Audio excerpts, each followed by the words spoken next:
Hello everyone, আশা করি সকলে ভালো আছেন। আগামী সপ্তাহে তাণ্ডব অ্যানাউন্সমেন্ট আসতে চলেছে। তাণ্ডব মুভির অফিসিয়াল অ্যানাউন্সমেন্ট আসতে চলেছে এবং মুভিটি নাকি তৈরি হবে 35 কোটি টাকা বাজেটের। ইয়েস, একদম ঠিক শুনছেন। এখন এটা রিউমার, এখন আর দেখেই সময় বলবে আসলে তেমনটা কি। এখানে অনন্য মামুন বাবুর ভাই বোনে যে অনন্য মামুন কিছু বলবে। এখানে এখানে শাকিব খানের ছবির কারণে এখানে এটা বসেছে।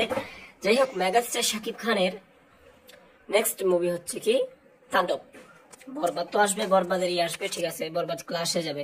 আমি কেন বললাম বরবাদ আর তাণ্ডব ক্লাসে যাবে, কারণ একই সাথে মানে একই সপ্তাহের মধ্যে দুইটার আপডেট আসবে, এই জন্য এটা বললাম। যেমন করে রাজকুমার আর কি তুফানের বেলায় হয়েছিল, একই সপ্তাহে দুইটার আপডেট এসেছিল। তো এখন আমি আর কি বলবো, বলার তেমন কিছু রাখছি না। আগামী সপ্তাহে অ্যানাউন্সমেন্ট আসছে তাণ্ডবের।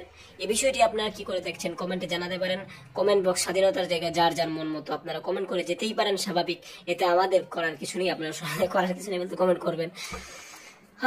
তো তাণ্ডবে 35 কোটি টাকা বাজেটে নির্মিত হচ্ছে, এই বিষয়টি আপনি কি দেখছেন? থ্যাংক ইউ, ধন্যবাদ পুরো ভিডিওটি দেখার জন্য।